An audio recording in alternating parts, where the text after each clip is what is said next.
అలా నేను శేషరావు హైదరాబాద్ వదిలి ఆంధ్రప్రదేశ్కి వెళ్ళడానికి చాలామంది సందేహిస్తూ ఉంటారు. దానికి కారణం ఏంటంటే Hyderabad metropolitan city, cosmopolitan city.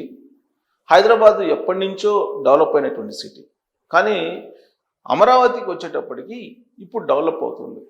కాకపోతే గ్రీన్ఫీల్డ్ రాజధాని నిర్మిస్తున్నారు. అక్కడ పొల్యూషన్ లేటువంటి రాజధాని నిర్మితం అవుతుంది. రాబోయేటువంటి రోజుల్లో అంతా గ్రీనరీ, అంతా గ్రీన్ ఎనర్జీతో నడిచేటువంటి బస్సులు, జీరో పొల్యూషన్ తోటి ఆ సిటీ నిర్మాణం జరగబోతుంది.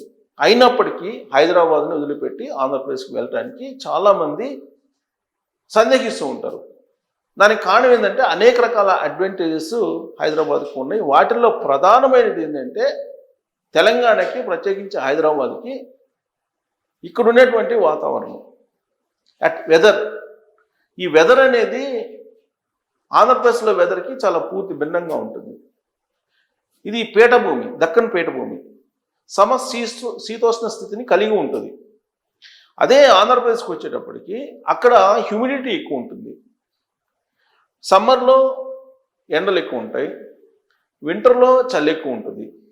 కానీ హైదరాబాద్లో అలాంటి పరిస్థితి కాదు. మీకు ఎంత ఎండ ఉన్నప్పటికీ కూడా చెమట అసలు పట్టదు. కానీ అదే ఆంధ్రప్రదేశ్లో అయితే కనుక మీరు సమ్మర్లో అసలు షర్ట్ వేసుకోవడానికి కూడా ఇబ్బంది పడుతుంది. అంత చెమట కారిపోతూ ఉంటుంది.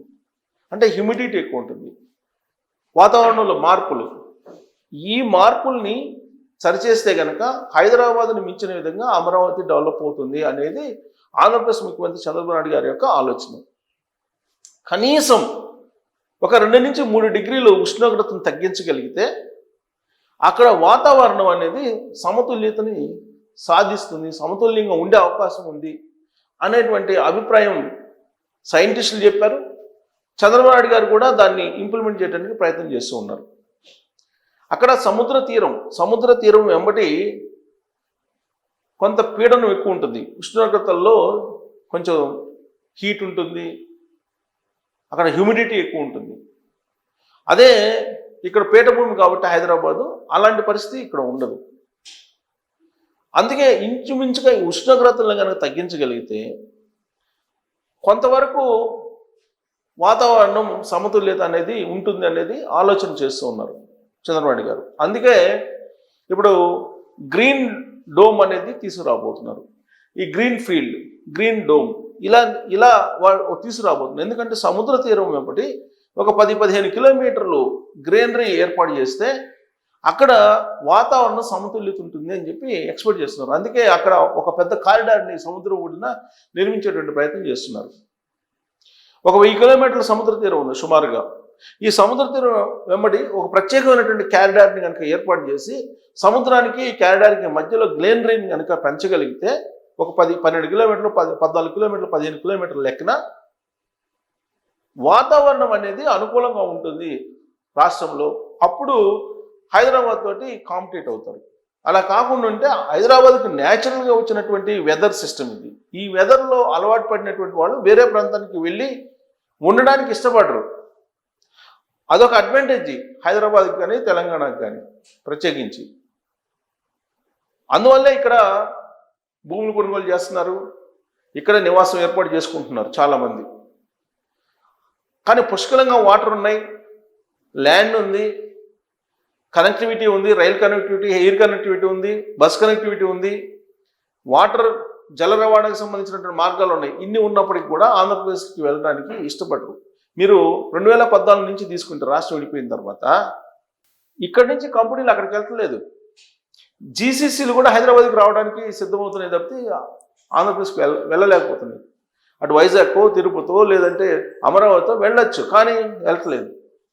పోనీ అట్లీస్ట్ ఇక్కడ ఉండేటువంటి కంపెనీలు, హైదరాబాద్లో ఉండేటువంటి కంపెనీలు, ఈవెన్ ఆంధ్రప్రదేశ్కి సంబంధించినటువంటి వాళ్ళకి సంబంధించినటువంటి కంపెనీలు ఉన్నప్పటికీ కూడా వీటిని అక్కడికి హెడ్ క్వార్టర్స్ని తరలించట్లేదు. దానికి కారణం ఏంటంటే ఖచ్చితంగా పరిపాలనా కేంద్రం హైదరాబాద్లో ఉండాలి, దీనికి ఉండేటువంటి అడ్వాంటేజెస్ దీనికి ఉన్నాయి అని చెప్పి తెలుస్తుంది. వాతావరణ శాఖ చెప్తుంది, వాతావరణానికి సంబంధించిన నిపుణులే చెప్తున్నారు. అక్కడ తుఫాన్లు, వరదలు ఇవన్నీ కూడా వస్తూ ఉంటాయి. అయితే హైదరాబాదు లేదా తెలంగాణలో అయితే ఎత్తు ప్రాంతం, దాదాపు ఆంధ్రప్రదేశ్ కంటే కూడా చాలా ఎత్తులు, దాదాపు 700-800 అడుగుల ఎత్తులు సముద్ర మట్టానికి ఎక్కువగా ఉంటుంది ఆంధ్రప్రదేశ్తో పోలిస్తే.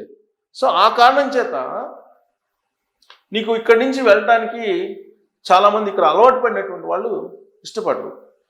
అందుకే అసలు వెదర్నే మార్చేయాలి, అక్కడున్న వాతావరణాన్ని మార్చేయాలి అనేది చంద్రబాబు నాయుడు గారి యొక్క ఆలోచన. దానికి ఇప్పుడు షీల్డ్, ఇక్కడ బయో షీల్డ్ అనేది ఒకటి పెట్టేసి బయోడోమ్ లాగా ఒకటి తయారు చేయాలి ఆంధ్రప్రదేశ్లో అనేది. ఇప్పుడు తెలంగాణలో ఏ విధంగా అయితే పోర్టులు లేవు కాబట్టి ఇక్కడ పోర్టులు తయారు చేసుకోవాలని ప్రయత్నం చేస్తున్నారు, డ్రై పోర్టులని. అదే తరహాలో వెదర్ అక్కడ డిజర్టెంటీస్ కాబట్టి ఆ వెదర్ని అనుకూలంగా మలుచుకునేందుకు వాతావరణాన్ని అంటే ఉష్ణోగ్రతల్ని ఒక 3% అయినా తగ్గిస్తే సమ్మర్లో కూడా ఎలాంటి ఎఫెక్ట్ ఉండదు. దానికోసం ఆయన చేస్తున్నటువంటి ప్రయత్నం ఏంటి అని అంటే చూడండి, ఇది విపత్తుల నుంచి రక్షణకు great green wall of AP. విపత్తుల నుంచి బయటపడవచ్చు, అట్ ద సేమ్ టైం ఉష్ణోగ్రతలను కూడా తగ్గించవచ్చు. ఎలా ప్రాజెక్టుకు శ్రీకారం, దాదాపు 2,25,000 కోట్ల రూపాయలు ఈ విపత్తుల కారణంగా గత 30 సంవత్సరాల్లో నష్టపోయింది ఆంధ్రప్రదేశ్. 30 సంవత్సరాల్లో దాదాపు 2,25,000 కోట్ల రూపాయలు నష్టపోయింది. కాబట్టి ఇది భవిష్యత్తులో ఇలాంటి నష్టం జరగకుండా ఉండడానికి great green wall of AP, great green wall అంటే గ్రీన్ వాల్ ఒకదాన్ని, గ్రీన్ వాల్ అంటే గోడ కట్టడం కాదు, చెట్లు నాటించి ఒక గ్రీనరీని పెంచాలి అనేది ఆలోచిస్తుంది. దానికి సంబంధించిన ఒక ప్రాజెక్ట్ కూడా తయారు చేశారు, అది అటవీ శాఖకి అప్పచెప్పారు. ఇక్కడ ప్రాజెక్టుకి శ్రీకారం చుట్టారు ఎవరు, అటవీ శాఖ.